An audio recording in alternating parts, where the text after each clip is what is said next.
All right, guys, this is Matt. We're going to go ahead and get started for week 3 for how to raise and secure private money through the SJ RIA's online webinar course. Thank you guys for joining. I greatly appreciate your commitment to this and acknowledge you for taking out a Wednesday night at 9 o'clock to join us for this. So, as we do every week, we're just going to touch base and overview what we've talked about so far and where we're going. In week 1, we talked about the differences between various types of private money sources. What is private money? There's definitions of the term, a lot of basics and everything like that. In week 2, we talked about uncovering potential cash generators. Very interesting conversation. We talked about those charts that I wanted you guys to fill out with the cash section, real estate, and people that are holding it in the market. And hopefully you guys filled those out, because those are people that you're going to go and tap after week 3 here to go and generate potential cash generation relationships with. And so that's where we're at in week 3. We're going to learn strategies to effectively present to potential cash generators. It's a very important course, our section of the course. This is really about what to say, when to say it, what to have in place before you meet with these folks. And it's my hope that you guys get some talking points, perhaps just some things you want to outline when you sit down with these people, and things that you want to make sure that you get covered when you present yourself to these folks. So hopefully we'll get there. I'll get that across to you guys. For week 4, it's very important as well. We're going to talk about structuring the deal and how to exit from these types of deals. Again, I think I've said this before, but I can't say it enough, that you should not be entering a private money deal that you don't know exactly how you're going to get out of. Because I've seen people, including myself, have the winds change on them a bit and have a problem getting out of a private money deal, which is not a situation you want to be in. I don't want to see you guys in that situation, so we're going to talk in depth about that in week 4 as well. And also, of course, like it's written here, structuring the deal is very, very important to know as well, because these can be somewhat complex. But there's a few tools that I'm going to give you next week to talk about that. So, all right. You know it, you love it. It's time for the SJ RIA disclaimer, guys, so go ahead. And you've heard this enough. You should be able to say it along with me now. So the information and news presented in SJ RIA publications and at group meetings should not be construed as legal advice, which should be obtained through a qualified real estate attorney only. SJ RIA does not exist to render, nor does it give legal, tax, economic, investment, or financial advice, and disclaims all liability for the actions or inactions taken or not as a result of communications or from its members, officers, directors, and employees. Each individual should consult his or her own counsel, accountant, or other advisors as to legal, tax, economic, investment, financial, and related matters concerning real estate and other investments. The opinions expressed by the members are not those of SJ RIA. SJ RIA does not endorse any person or organization. Its programs are designed to be educational, motivational, and enjoyable.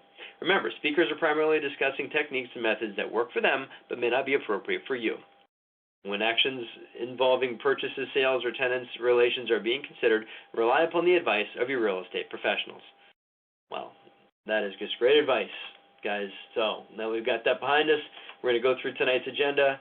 We're going to be looking for a volunteer to share some things that they got from completing Action Guide from week 2. And also, obviously, as you know, we've also sent out Action Guide for week 3, so perhaps somebody wants to share on that one as well. We've developed a presentation flow chart, just the step-by-step process you guys need to go through to present yourselves to private money lenders and their private money partners in that. So we're going to go through that step by step. We're going to talk about the preparation steps, scheduling the meetings with those Tier 1 investors, tips for an effective face-to-face meeting, presenting to a potential private money lender, and also things to do to a private equity partner, things you want to say to both of them. And then we'll have some action items for you guys on the end. And so now it's time for a stretch, and I'm going to do it because I'm here in my office by myself, where I've got nice, fast, high-speed internet, so you guys can, hopefully hear me and see me nice and clear, or see the presentation nice and clear. So I'm all by myself. So I want you guys to go ahead and do that too. Get the blood flowing. Just a reminder, guys. If you don't have a notepad next to you, then you should have something so you can take a few notes, because there's going to be a few points of tonight's webinar that I suggest you write a few things down, because we're going to go through some things that you may want to catch a few thoughts. If you haven't been doing that, you may want to go ahead and grab that for you. So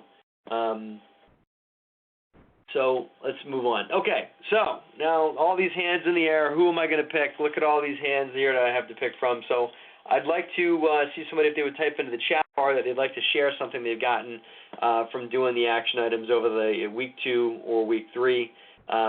So not everybody all at once. Pop in and type your name into the chat bar that you'd like to participate, and I will be calling on you, and we'll have a brief conversation.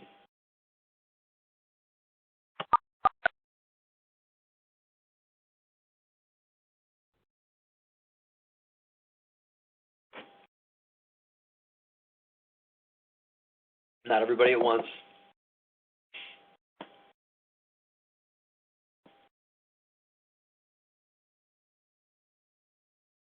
Bring it on, Sean. Okay, what you want to do is hit *6, Sean, and we'll have a conversation.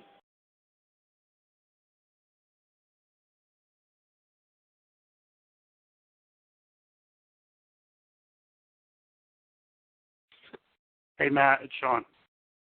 Hey, Sean, how are you? Very good. That's good, man. So, tell me briefly what you got out of doing the action guides for week 2 or week 3. Either one you like, or a little bit of combo of both. How's it going? I really have been just starting on week 3 because it's a lot of material to go through. But week 2, it was great to really stretch my mind and think about some people that would be interested in doing these equity deals or loans. And it was, it really got my mind open to that type of investing, and I really appreciate that. And the other thing was, thinking about the elevator pitch and how to approach these people and put it in a synopsis that makes sense for them and for me to show them the benefits that go both ways, and to get them to want to invest with me and create a deal for them. Great. Okay. So it opened you up to, did it open up to you new potential investors as well, people you hadn't thought of already? Yeah. Yep. There's a lot of people that on my list that I didn't think about before, and going through the video from week 2 and going through your people who you should look at and your people you work with or relatives. It was a great exercise to really think about, and I still think about them today. Every once in a while I'll think of somebody new and I'll put them on my list. Okay, good. And anything that you think that you're lacking here, things that you feel like you're missing in the process, aside from what to say to these folks when you call them on the phone, anything that you feel like you ought to be working on now? Just the fact that tightening up the process of how the whole thing works. You and I had a discussion, and it was well worth it. I'm glad I took advantage of that, and it's definitely helped me in organizing how I want to approach this.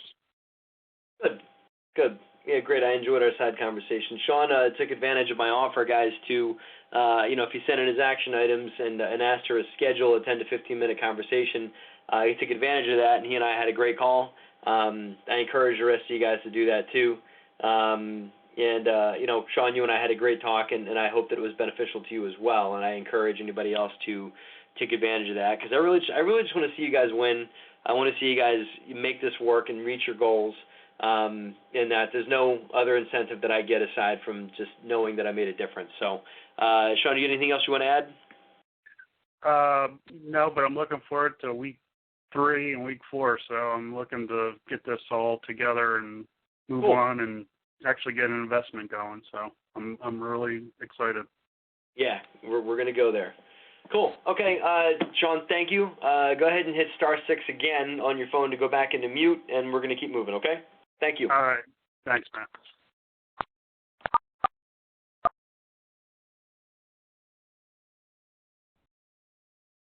Awesome. Thanks again to Sean. I'm going to keep on bopping here. So This is the presentation flowchart, guys. So we're going to talk through each of these items. Again, you're going to create a list of potential money partners, which you guys should have already done if you're good students and did all your action items from week 2. You're going to do some prep, which we're going to talk about now. You're going to schedule meetings with Tier 1, those folks in your Tier 1 list. I'm going to give you some tips for to have that effective meeting with those people. You're going to determine their level of interest. You know, in essence, you're going to ask for the order, see if they're interested or not. And then you're going to get 1 and 2 responses. You're going to get a yes or a no. And if they're not interested, obviously you're going to get some feedback because these are your Tier 1 people, so these are people in your tight, core-knit group. So they care about you and they want to see you win in your life, and so they're going to give you, hopefully, good feedback to say, well, here's how you could have presented this differently. Here's what I think, truly of what you're doing. And, if they're behind it, then they can refer you to some other folks that may be willing to help you. If they're interested, then you're going to get specific. Then you're going to get specific, not ahead of this. When you first sit down with them, are you going to sit and tell them what percentage rate, interest rate you're going to offer them? You want to let it slowly evolve.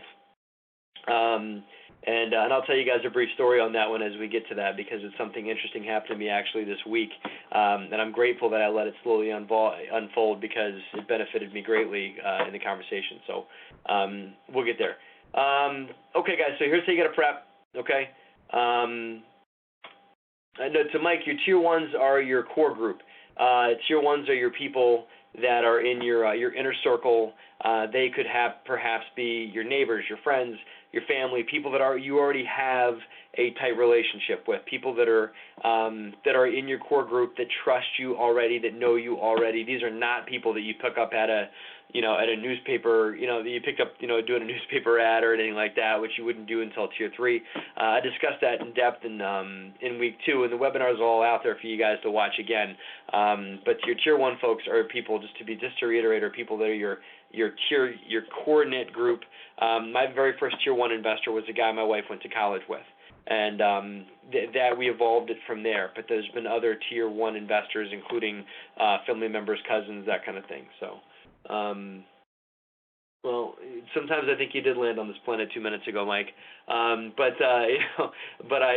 just joking with you. But yeah, I'm sure there's people in your inner circle that you may be able to go to. That again, watch week 2 again. And I think that there's some stuff in there. You and I can talk offline if you'd like further about that. So prepare your marketing brochure, guys. And I know we talked a bit about that. In your marketing brochure, I want you guys to talk about who you are. In your the pre-qualification documents that was in week 1, we talked about who you are and what your skill set is and what value you bring to the table, and deals that perhaps you've done already if you want to talk about a track record, and that. So talk briefly about the opportunity that you're going to give them. Maybe not specific about what interest rate you're going to pay or exactly what terms they're going to get into the deal, but talk. You want to paint a picture, paint a vision. You're more than welcome to use a bit of what I've sent you guys already from my marketing brochure. That really just describes what opportunity you're offering them, and it's just things like alternative investment, fixed income, that kind of stuff. And the long-term benefits of partnering with you, obviously, you're a good, upstanding, trustworthy citizen. So you want to, talk about the wins that they're going to get in partnering with somebody like yourself.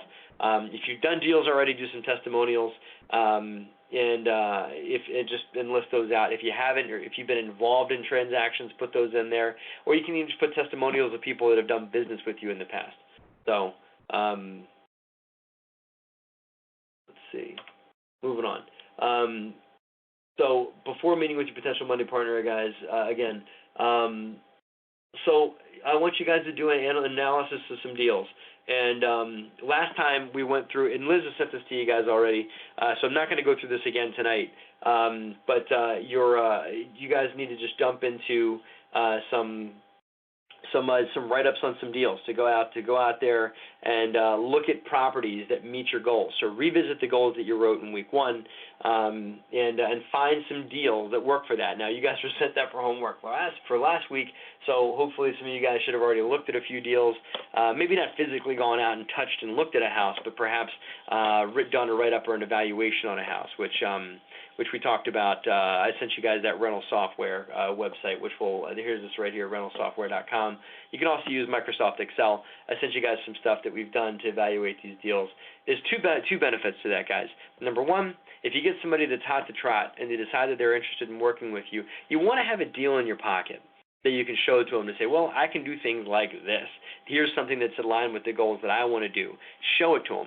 Not the first time you sit down with them, not first words out of your mouth, but once you've gotten them aligned with where you want to go and why you're a good person to do business with and make sure that they got the resources to work with you, then you start showing them projects. But if you don't have anything to talk to them about and you've got them primed and ready to do a deal and you don't have anything to pull out and lay in front of them, you're kind of missing the opportunity. So I feel like it's better for you to have that right there and do some due diligence on some deals before you sit down with them. That's number one. Number two, the reason why you should do this is, it's always good flexing of your real estate muscles to evaluate real estate property. So it's just a good thing to do to keep your finger on the pulse of the market and to know what's out there and make sure that you look at properties that are aligned with the goals and where you want to go. So those are two reasons why you should do this before you sit down with these folks, is just to have a few write-ups of deals that you've written up yourself and maybe even gone out and physically looked at. Okay. For each Tier 1 potential cash generator that you've written down, and everything you guys wrote down in week 2, go ahead and think about these questions. What would be their greatest benefit in working with you? What's in it for me? Obviously, that's coming from them. But think about their personal situation. Last week, we talked to Adam Gross. We had a great conversation about the woman that lives a couple of doors down the street from him. And what I got out of that conversation, what's in it for her is the potential to leave a legacy for her children. And that is deep. That's something that's powerful. It's something that speaks to the heart. And it's something that's real and true. And I think that Adam, if you struck the right deal with her, he could really, truly make that happen for this woman. So that is really speaking to what could be her long-term goals. And he wants to get aligned with that in his head, or at least to think ahead on where he thinks she may want to go with it. Now, he needs to validate that when he sits down with her. But I think that he could line something up that falls in with that fairly easily if that truly is where she wants to go with her investment goals. What do you think their greatest objection or obstacle is going to be? We're going to talk about obstacles and objections in a moment here, but you want to think about that before you sit down with these people, knowing them because they're your Tier 1 group. They're these are people that you know already, so you should know a bit about them. You should know a bit about their personality perhaps, and maybe try and project a bit about what you think that they may object to around what you offer. And it's okay to think about these things because you want to be able to, if they're valid objections, you want to be able to circumnavigate them and address them and make sure that it's that you have the collateral that their objection or that their concern is taken care of. Not to talk them around it, but really truly address it and say, this is why this isn't a concern. And again, we'll talk about that later on in this program. So knowing them as well, which investment vehicle do you think is best suited for their financial goals? Private loans, private equity? Think about that before you sit down. Again, so you can be prepared in your mind for this conversation with them.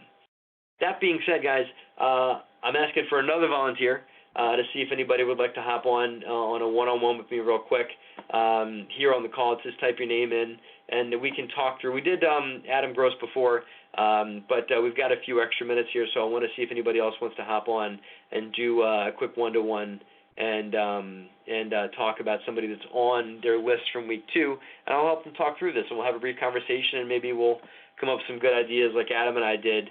That was actually a really cool conversation I had with Adam Gross last week, so hopefully I can have one of those with one of you guys. So I'll wait for you to type your name in the chat box, and we'll have a brief convo.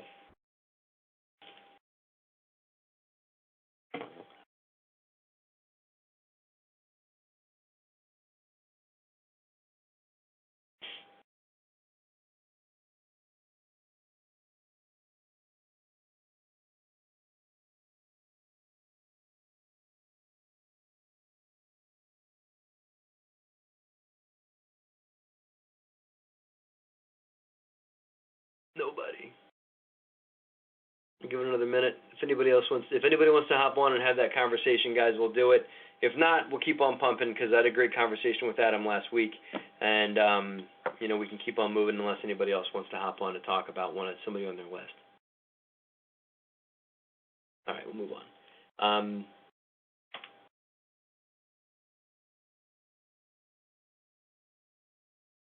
Sure. We'll continue to talk about your neighbor, Adam. That was a good conversation. So Adam just volunteered to continue to talk about his neighbor. Maybe he's had a conversation. Let's find out what's up. Hang on.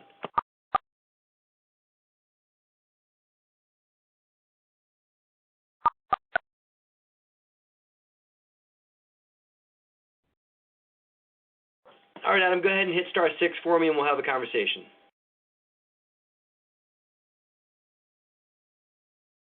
Hello? Hey, buddy, how are you? Hey, Matt, how are you? Good. Well, I just want to jump in there and talk about, we talked about last week, and I used the word comfortable.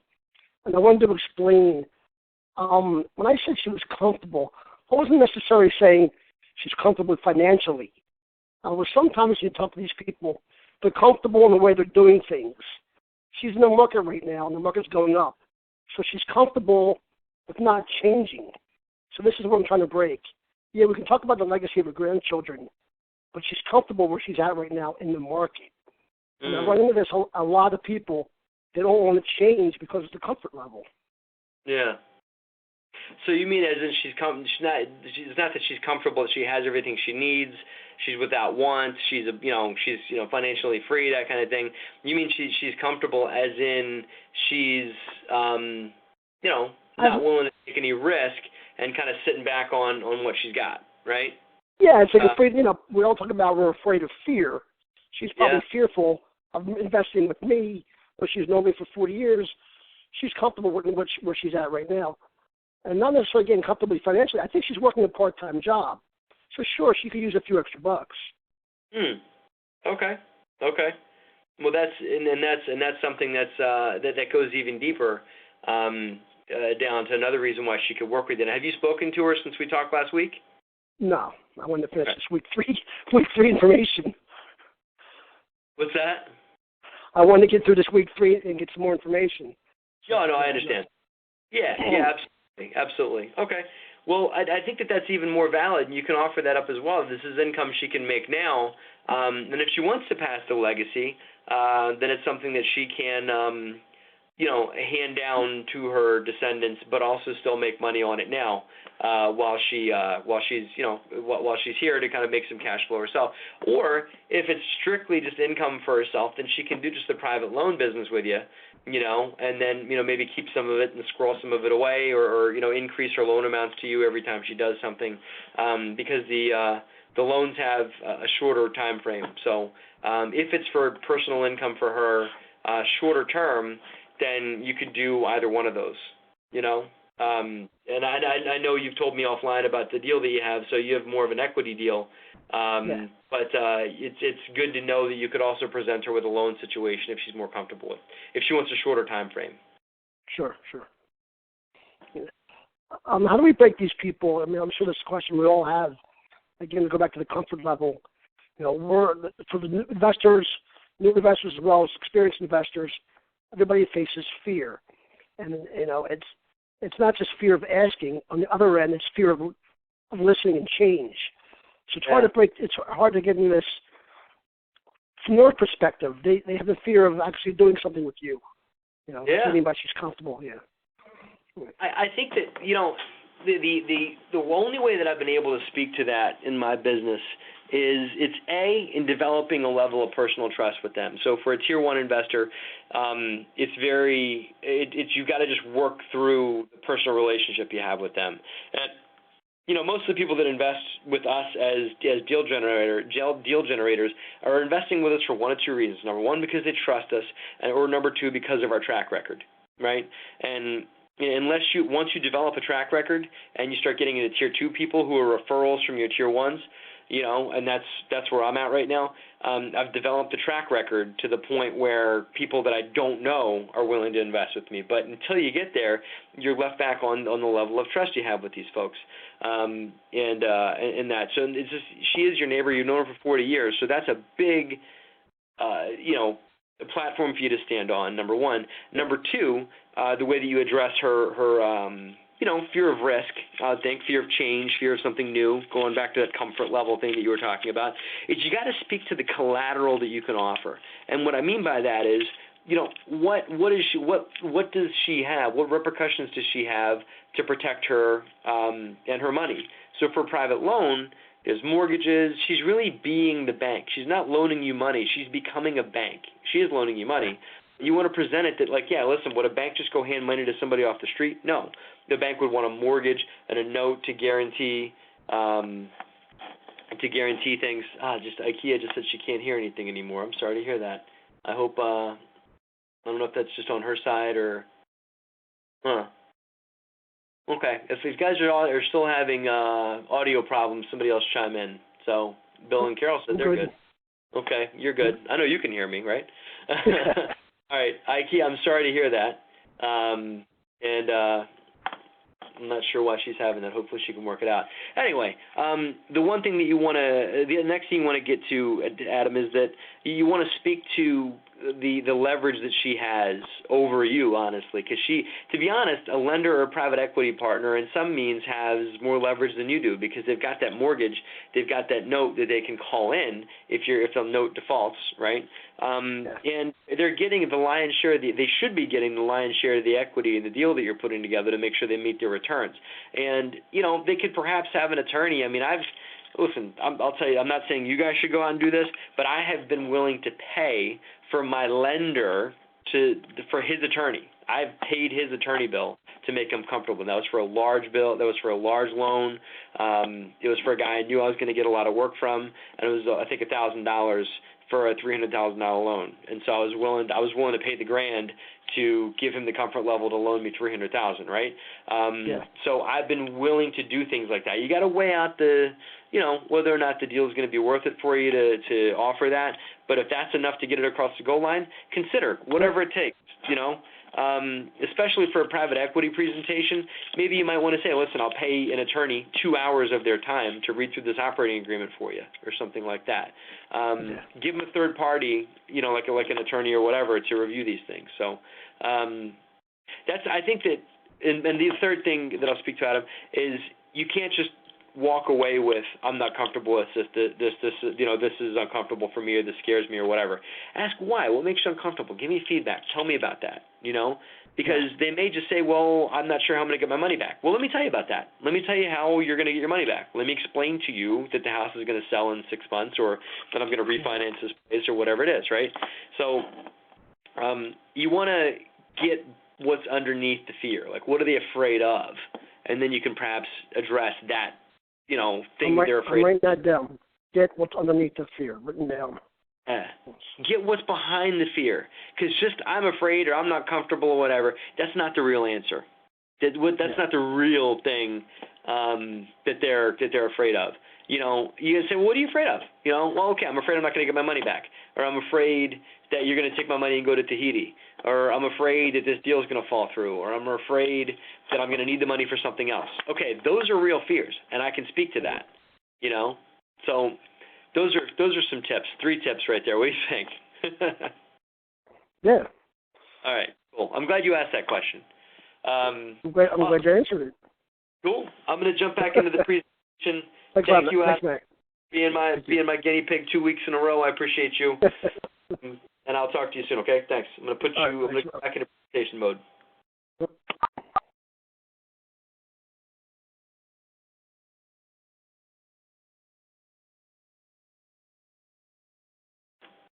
Alrighty. Okay, guys. Scheduling meetings with Tier 1. Okay. All right. Important. Only reach out to Tier 1 people that like and respect you. Right, Mike? These are people that like and respect you, that are in your core group, right? Perhaps people you've already done business with. So yeah, Mike, to answer your question, these are people that you have a pre-existing relationship with. That's probably the simplest way for me to say it. People that you have a pre-existing, trusting relationship with. People that would say, on a scale from 1 to 10, they trust you at least at an 8, okay? These could be immediate family members. These could be neighbors. These could be like Adam, people that you've known for 40 years, right? They were very, very close family members for me when I first got started, and then obviously there were people that my wife had a relationship with from her college and that. So I think that once you get to those tier people, and you should have written all these down on the list in week 2. If you guys are unclear on that, I really strongly suggest that we I guess suggest that you watch week 2 again if you're not clear on who a tier 1 investor is. Okay. All right. So. Important, only reach out to those people. Try not to go into too much detail over the phone. I like face-to-face, because here's why I like face-to-face. Adam might not even need to say, what are you afraid of? He can probably tell by body language, by what they say, how they respond, how they feel about something. And I can tell if somebody's excited because their hands start moving and their eyes lighten up and their energy goes up, and you can sense their energy while you're there with them and everything like that. Whereas if they're down or I don't know about that sounds risky, you can just sense through body language, through what they say, where they're going with it. So you really want to drive for a face-to-face, and try not to go into too much detail over the phone, but don't be slimy. So if they start asking you a ton of questions, be prepared to go there. But you do want to say, listen, because of your tier 1 people and you have a trusting relationship with them already, you want to say, I'd like your opinion on something. I want to run, I'm looking to get into if you're brand new, I'm looking to get into the real estate business, and I want to run by you some opportunities I'm looking at, or tell you more about what I'm thinking about doing, because I'd like your opinion, which is true, because you trust them, and maybe if they just give you their opinion, then that's something that would be good enough for you. I'd like to get your feedback. I highly respect you and would love to pick your brain. Especially, by the way, if you guys wrote any financial planners on your list, be sure to say that third one right there, because they love to have their enormous ego stroked and everything like that. So be sure that you tell them that you'd love to pick their brain, and and those kinds of things. And also, financial planners will get what you're doing faster than most other people will, because they understand money. And so once you can get their head out of the stock market, they could be, as one of my guys is, your absolute best asset, okay? So if you have financial planners on your list, make that call. Just be sure you say line item number 3 right there. So make it casual, grab lunch, be prepared to buy them coffee or buy them lunch or something like that. And, again, drive for a face-to-face, like I said, but be sure. But, you might be prepared to discuss what it is you're doing over the phone. So, all right. So, again, you want to be in control of the flow of the conversation, okay, guys? You want to listen. You don't want to have, within 15 seconds, you don't want to start blabbering to them about how you think that they own their house free and clear and they should be a private lender for you, right? You want to just, again, from a family or from a tight circle relationship, maybe spend the first 15 minutes not talking about what you're up to in business. Because if you have that close relationship, you should care what they're up to in their lives, and so you should ask them about that. Get to know how the kids are. Get to know what's up with the family, and then maybe ask them about their financial goals, because you're working on something. Again, where's the catchphrase in here? Where is it? Even what you're up to. There you go. There it is. This is my favorite one. I came up with this. I'm looking for someone to help me grow my business as I help them grow their wealth. Okay, so that may be something that you tie in and you weave in what you're up to once you start talking about money with these folks. Okay, and that's why you're in front of them, because you want to present them with an idea that you've come up with, and maybe you've got some coaching through SJ RIA and some other folks, the people that you've talked to, and this and that. So really, this is a way. And by the way, this is tip number 4 for Adam that brought up about people being afraid of this thing, right? So I want you to get anything out of your head that there's any possibility of you taking advantage of these people. Flip it around, guys. They need you, okay? You remember all of our conversations about the current position of the stock market and everything like that. A lot of that's in week 1. But remember that before you sit down. Maybe write that down on a piece of paper. These people need me. They do, because we're not living in the 1990s anymore, where the stock market's just going to go up by a couple of percent every year and everybody's going to be happy, right? It's not the world we live in. We need alternative investments for people to get into that have nothing to do with Wall Street, and you provide that, okay? So remember that. For these people's financial well-being, they need you. You can help them. Get out of your head if there's any type of convincing or duping or whatever of anyone to loan you private money. The people that have it should do business with you, because you offer a very, very alternative type of investment. Okay? Okay. So, clues that they may leave with during the meeting. So these, we want to listen for clues. I didn't say that in the last slide. But when you start talking about their finances and where they are and what they want to see, what their financial goals are, maybe you can lead in and say, what are your financial goals, right? So a potential private lender for a cash generator may say things like, I'm looking for wealth preservation. I want to keep my capital. I've worked very hard for all this money and worked very hard to pay this house down and whatever it is, and I want to preserve that for, to hand it down to my descendants. I want to, hold on to my money, and I'm worried that the stock market's going to drop 30 points tomorrow. Not 30 points, 30% tomorrow, because it very well may. And they're worried about what's going to happen to them if that does happen. So they're looking to preserve their wealth. They're looking for a fixed income investment. They want to get checks in the mail, kind of like Social Security, if you will.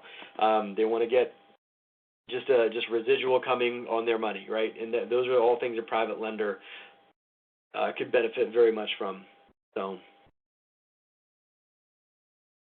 dreams, desires, I love that.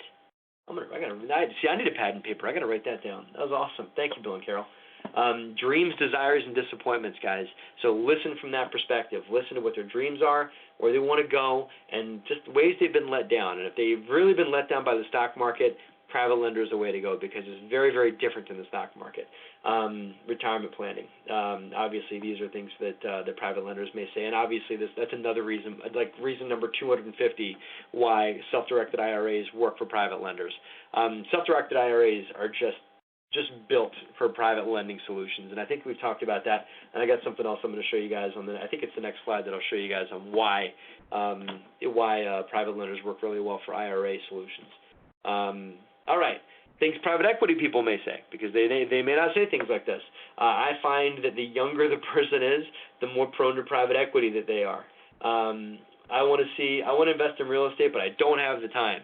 They may be in their prime earning time. They might be, working their tail off, the financial planner. I hate to keep picking on them, but they may be working really hard in the stock market and, running around in circles, making lots of money, and working 60, 70, 80 hours a week, and they think investing in real estate is really cool because they did find time to read Rich Dad Poor Dad, but they never got around to actually doing the investing. So those are awesome private equity people that want to say that they're investing in real estate. They want to be with their buddies on the golf course and say, yeah, I'm investing in real estate now. I just bought into a small apartment building with that guy Adam Gross. And that, but they would like to be able to do it themselves, but they can't. They want to brag on it. They want to make the money, but they can't do it. So, anyway, they want to build wealth. A little different than the private lender above. Look above. You see the words wealth preservation. That's different than building wealth. Okay, so you want to listen for that difference. They're looking for tax benefits because there's not that many tax benefits from private lending unless they do it in a self-directed IRA, which you can do private equity in a self-directed IRA, but it has to be structured a little differently. Tax benefits work really well for private equity because, as for those of you that own real estate yourselves, there's a lot of write-offs you get for owning real estate. There are things like depreciation and this and that, which for private equity, that passes through the entity to them. So you may pay them $10,000 in a year in dividends, but they're only going to claim $4,000. And I've got some of my investors where they claim a negative number, meaning that I might pay them a certain amount of money and they get actually a pull down on their personal income. So, they might see a negative $4,000 even though I paid them, $10,000 or something like that, which is awesome. That's a huge tax benefit, and so they may say that. They're probably not going to say they want tax benefits, but if you sense that they're a high net worth individual and they're looking for tax shelters, they may say that. Then private equity fits that too. All right. Alternative investment to the stock market. So, all right. So.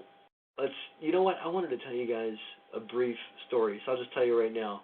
And it ties into the last slide about not jumping into your presentation too fast, okay? I had a phone call with a guy that I can't plug this website enough, biggerpockets.com. I met him off of BiggerPockets. We had been chatting back and forth in the forums and, developed a relationship online first in biggerpockets.com talking about potential real estate stuff. And he asked me for a phone call. So we had a phone call. We talked about, he has a self-directed IRA, looking for some diversified investments, wanted to do private lending. We got to talk about him, talked about some of the conversations we had on Bigger Pockets, talked about, all kinds of other stuff. And then we got to talking about terms of the deal because he wanted to do private lending stuff. with us. And I said, well, you know, what? I showed him a few. I talked him through a few scenarios, and I didn't mention anything about interest rate, right? And he said, I said, well, what would you like to see in interest rate? And of course, he turned it right back around and said, well, what are you offering? And I said, well, no, well, you know, what have you heard? What have you heard's available out there? Just wanted to just kind of check in. I was, you know, careful not to say the first number first. And I had gotten him comfortable enough in our conversation about what he was up to and this and that he says, well, you know, 7% would be fine. And for those of you that have done private lending deals already, 7% is a phenomenal interest rate, right? And so I didn't jump out of my chair when I was talking to him on the phone. I passively said, okay, you know, I think we can do that, right? Now, had I jumped on him immediately on the phone and told him what I offer him, what I can do for him, and how I can help him, I probably would have given away several percentage points. But he was interesting in his conversation. He said, you know, I'll bet you I could probably make more, but I'm not looking to outpace the market. I'm just looking for some alternative place to put my money, right? So it's interesting. He's not looking for the absolute best return. He's not going to rake me over the coals. He's just looking for an alternative place to put his money. So believe me, not everybody's 100% financial goal is to make the absolute best return on their money they can make. They just want to diversify, and he's comfortable diversifying at 7%. Now, I'm loving him because that's just a few percentage points above what I can get from a bank. So, and I'm feeling like I got that because I didn't jump right into what I can offer, you know, out of the conversation. I made you know, he and I got comfortable with each other, and I felt comfortable enough to ask him what kind of interest rate he's looking for, and I wasn't willing to go first when it came to speaking a number. So, hopefully that's beneficial to you guys. I know it doesn't have anything to do with this slide, but it came up just 2 days ago, so I thought I'd share it with you guys. Okay? All right. So, you guys all know who that is. That's Albert Einstein, and he came up with something called the Rule of 72. And so, write this down in your little notepad because I want to make sure you guys get clear with this, right? The Rule of 72 is developed by Albert Einstein, and the way it works is this: if you take a loan that's compounded annually, okay, and you take the interest rate of that loan and you divide it into the number 72. So let's just say for round numbers, you have 10% interest on a loan. It will take 7.2 years for that money to double.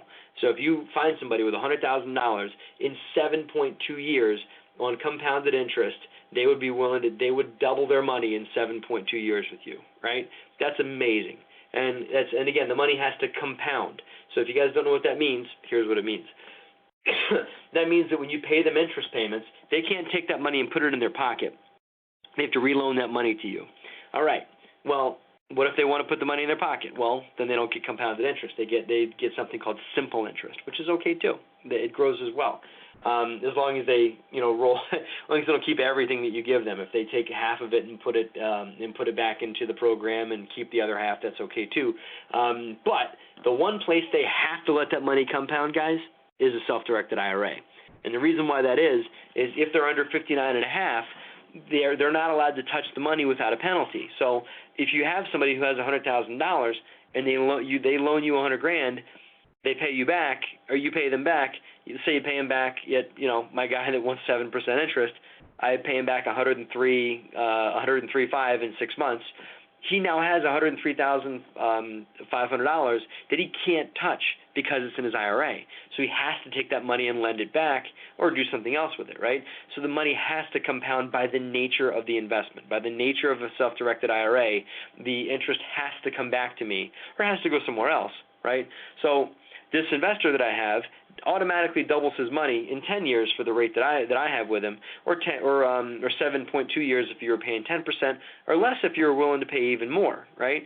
So that is the Rule of 72, guys, and it's a very simple way for you to explain private loans to people. So the reason why I threw it in here is it came up actually on a webinar I was listening to, and I've researched it and came up with this little slide here because, you know, again, these things come across my plate in my day-to-day life, and that's how I am. It'll come up and say, oh, I should put that on the webinar, so that's what I did. So I'm hoping that this concept is something that you can use to explain to these people once you decide that they're a potential private money, private money lender. Throw out the Rule of 72. It's just a real simple back of the napkin calculation you can show them. Okay? All right.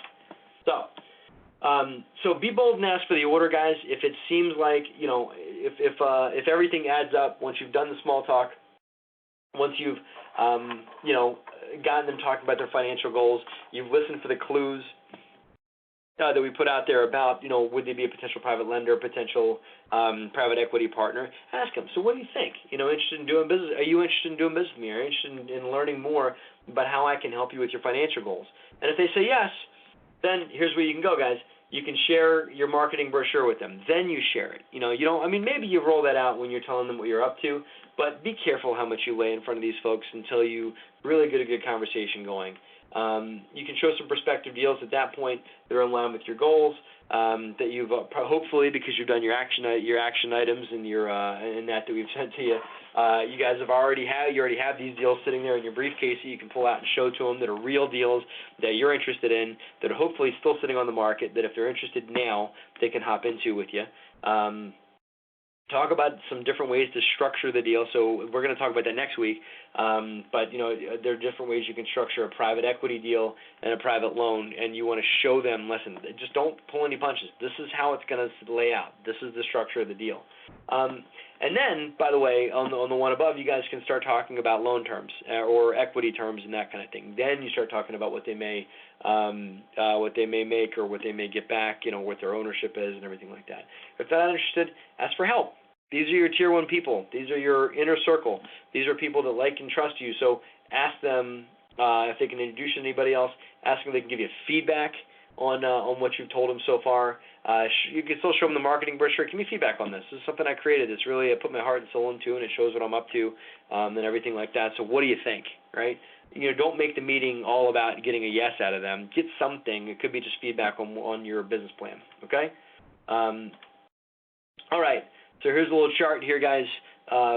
This is where we're going to go over some potential things you may need to mitigate. This kind of gets back to what Adam was talking about with different things that potential people may be afraid of, different things that you just may need to work around when you're sitting down with these people.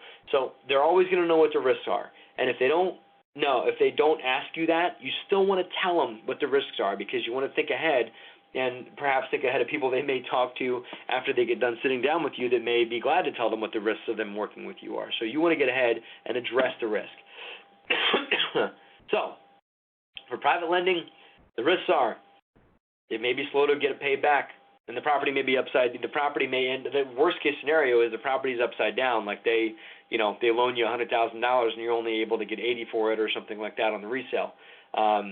So the way that's mitigated, for private equity, it might be loss of capital.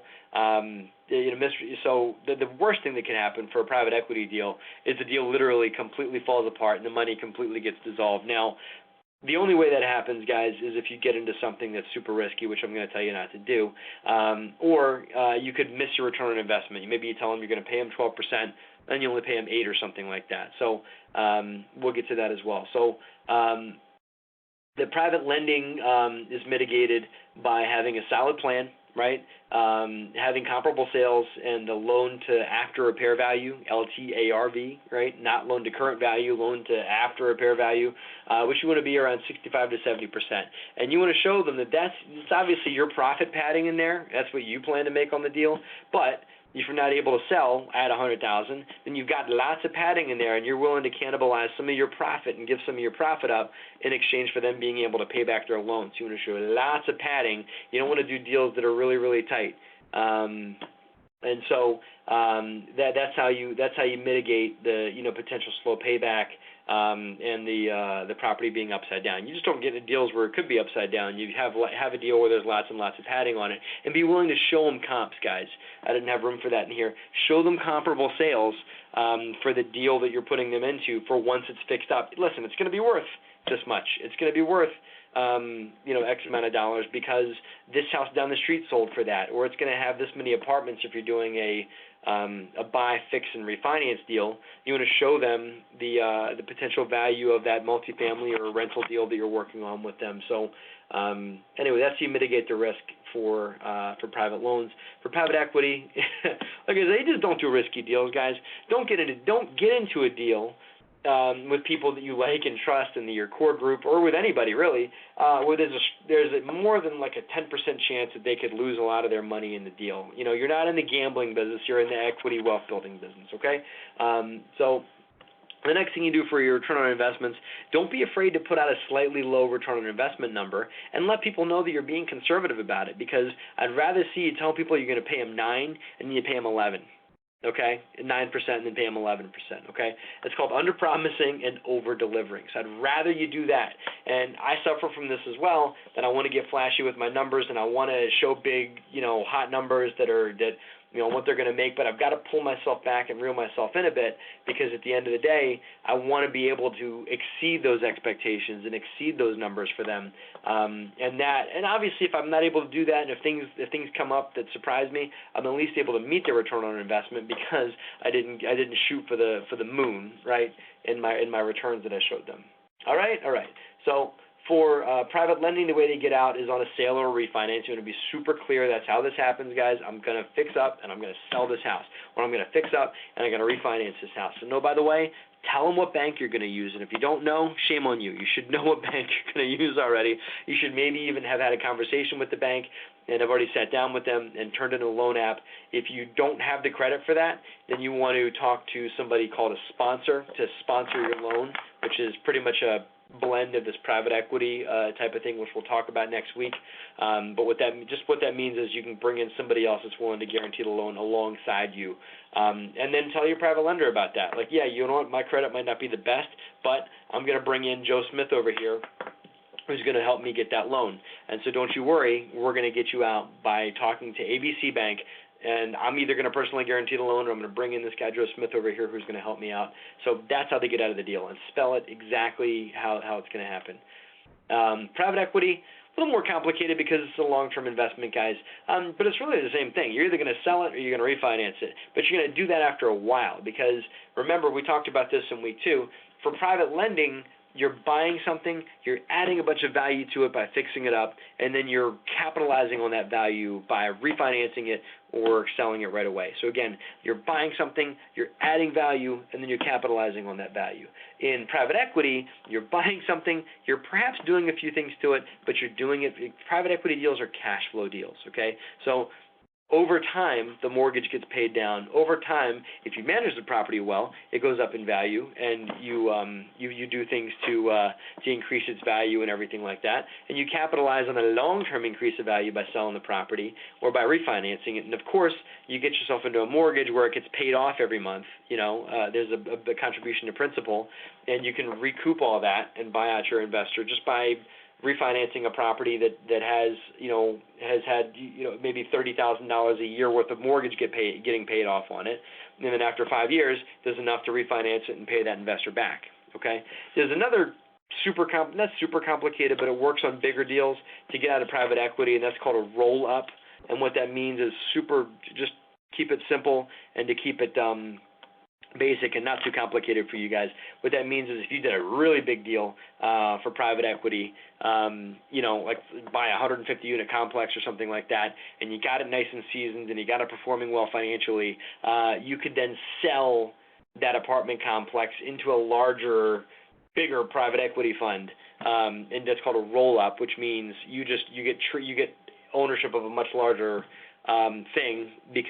project or private equety fund or hedge fund or whatever, by rolling your asset and your equity owner's asset into it. So I know it sounds complicated. It is complicated, so don't worry too much about that. But it's a third way you can get out, and that's potentially a sale as well, just a more complicated way to sell your property. So thought I'd mention that. I don't want to go over anybody's head, but that's another way you can get out of private equity. All right. So here's the presentation flow chart. Again, guys, this is the beginning, middle, and end of presenting to people that are on your Tier 1 investor list, okay? So create a list of potential money partners. You've all done that because you all did the homework.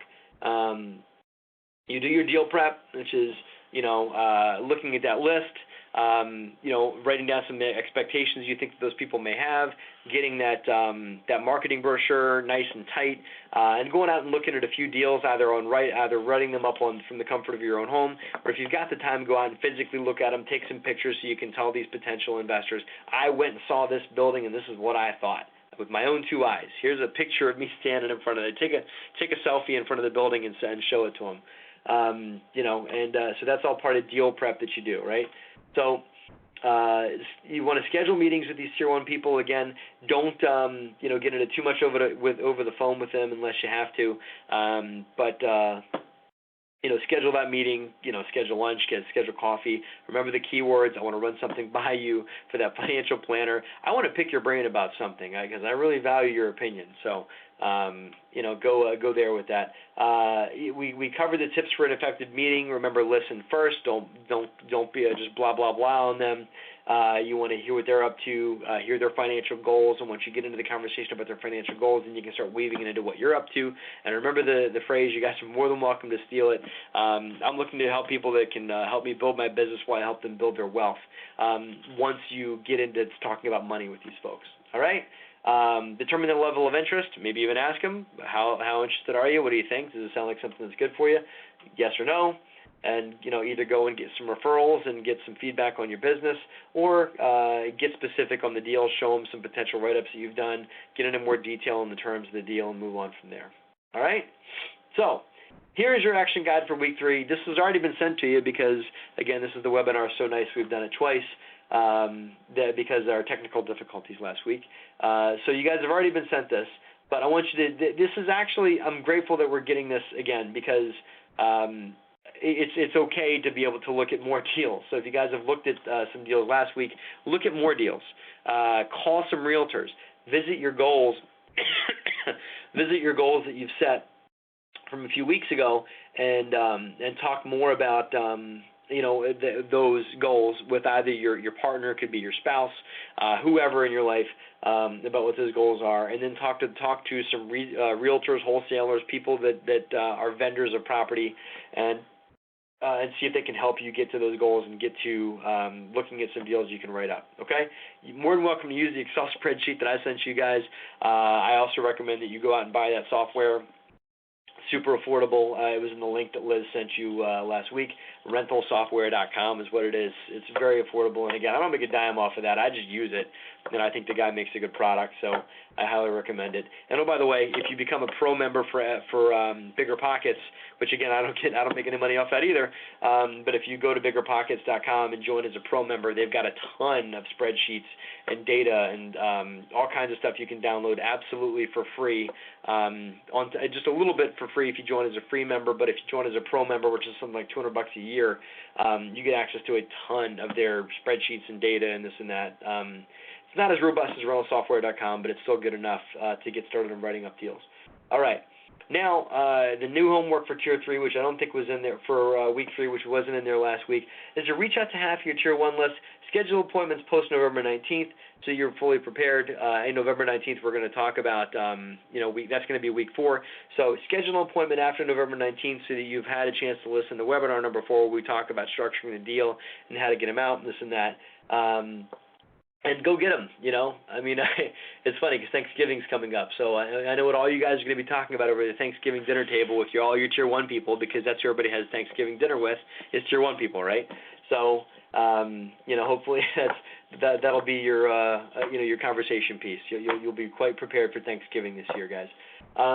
So with that, I'm going to hop into Q&A. I know I didn't get a chance to go through a few things that I went through last week, which is showing you guys a spreadsheet that I did and showing you guys a deal analysis that I did, but you all received that by email. So if we want to go into that now, we can, or I can just do Q&A. So I'll just hop onto the chat bar here, and we'll, whenever you guys are ready, we'll start doing some Q&A.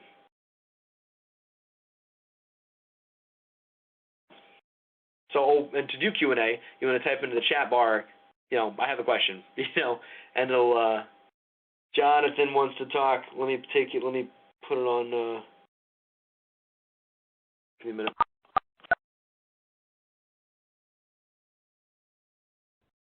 All right, Jonathan, we're in Q&A mode. So what you're going to do is go ahead and hit *6 on your phone, and we can have a conversation. What's up? Matt, you got me? I got you. Caller, you're on the air. What's up? Matt, good evening. Yeah, everyone all, thank you. Matt, just a quick question in reference to your under-promise, over-deliver. use the example, you said 7% for that one person. So for your term, let's just say it's a 5-year scenario, and you're able to pay that person 7% for a period of time. You do a forced appreciation.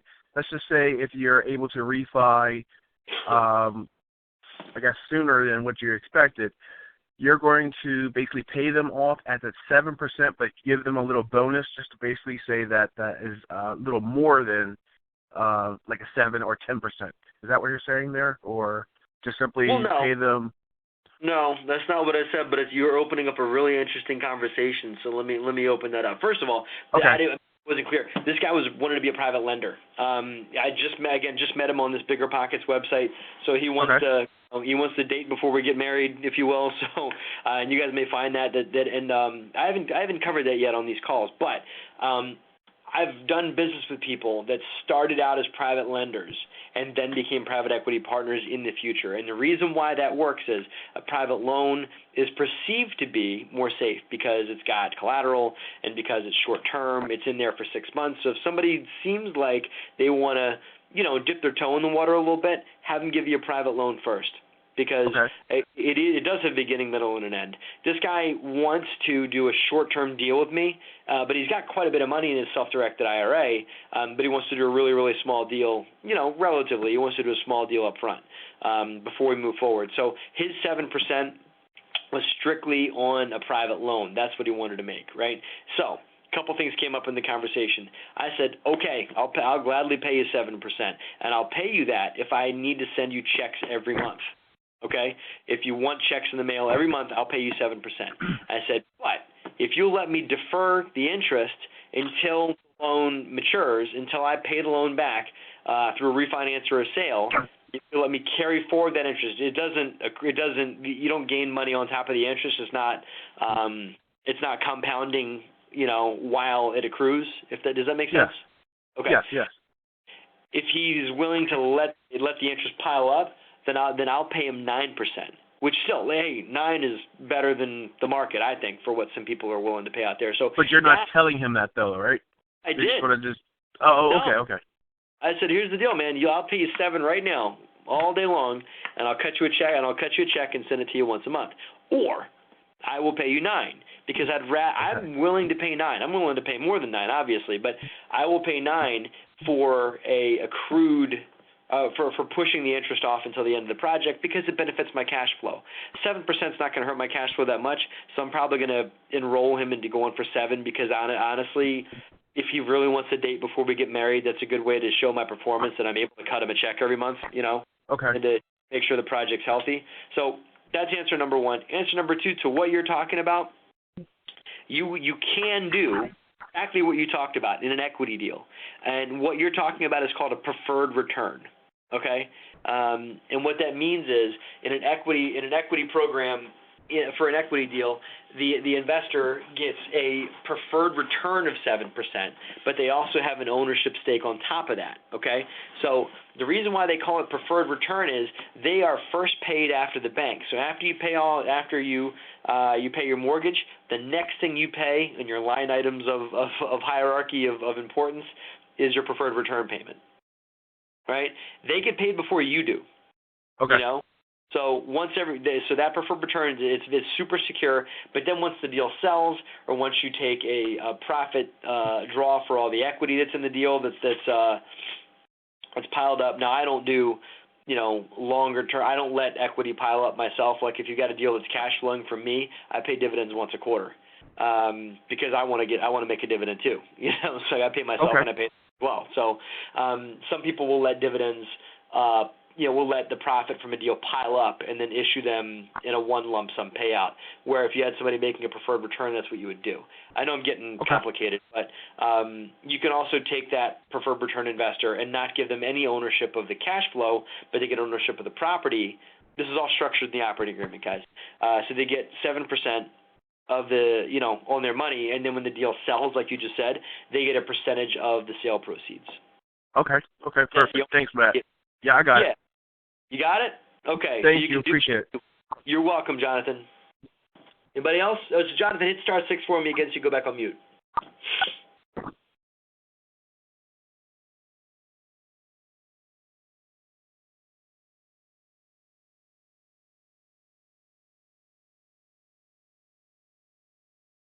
Anybody else going once, going twice?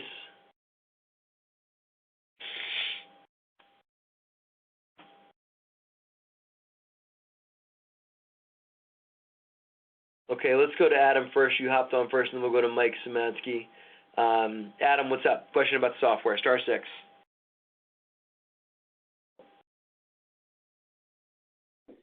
Hello? Hey, buddy. What's up? Hey, how you doing, Matt? A question regarding the software you have. Does it do, you're talking about preferred return. Does it give results for, say, if you're doing a private equity deal, you're a sponsor, and say 70-30, they're 70%, you're 30%, you're offering them 7% preferred. However, the preferred you're offering is they get paid preferred first, but it's not 70-30 after that. It's 70-30 including that. So you have to catch up after you pay them first. Yes. Do you have software that provides that analysis? I believe so. I didn't show that when I showed you guys the deal, but the software does have a partnership module that you can enter things like preferred returns and you can not to get crazy, but you guys can get something called a syndication fee, which is just a flat fee for putting the deal together. So for bigger deals, you can make a % or two of the project just as your commission for finding this whole thing and for assembling it. In that. So you can put a lot of things like that in the deal, including preferred returns. And I think what you're talking about is kind of sort of called a cascade, where there's like a period in there, right? I believe you can enter that. If not, you may have to create a separate sheet showing it. But I do know it does preferred returns. And to tie into what Jonathan was talking about, they get. There is a module to put in there where they get a percentage of the sell price of the property and percentage of the cash flow, or those percentages can be different as well. So if you check out if you go to that website, rentalsoftware.com, he has screenshots of all that stuff that he shows you. Okay. All right, thank you very much. You're welcome, buddy. Mike Szymanski.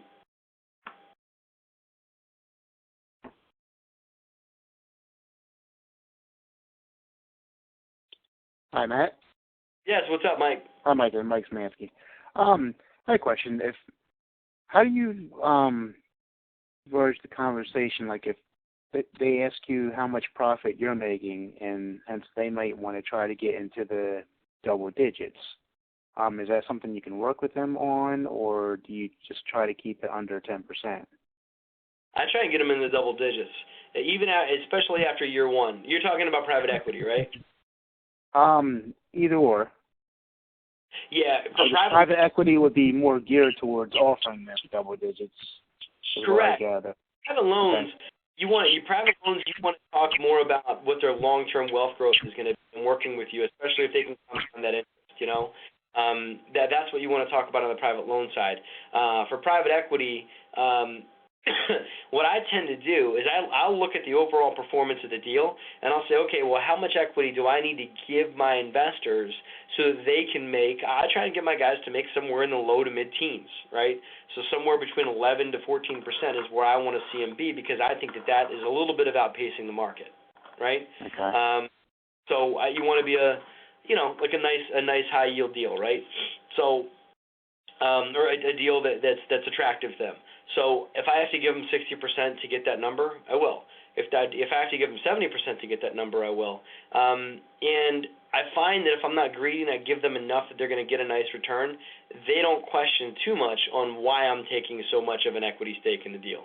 And their questions on things like, well, how much money are you going to put in, and what are you doing for all that equity that you're taking, and everything like that. That starts to subside when they understand that they're making a nice return. And by the way, I know this isn't your question, but by the way, guys, if people start asking you things like that about like what are you putting in and that kind of thing, you want to let them know out front. If there is debt to get personally guaranteed, I'm personally guaranteeing it. You're limited to the investment that you put in. I'm limited to everything because I'm the general partner, and the general partner has full liability.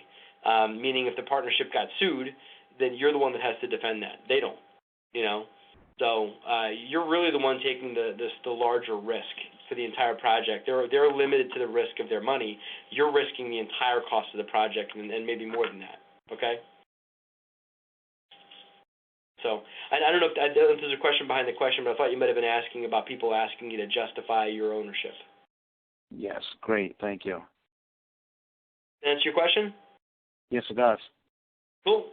Okay. Anybody else?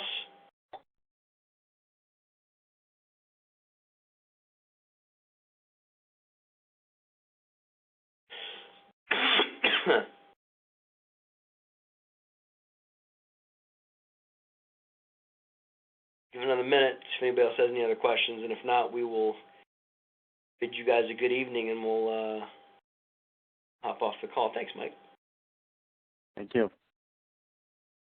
And the other Mike on the call said good talk. So you guys are welcome.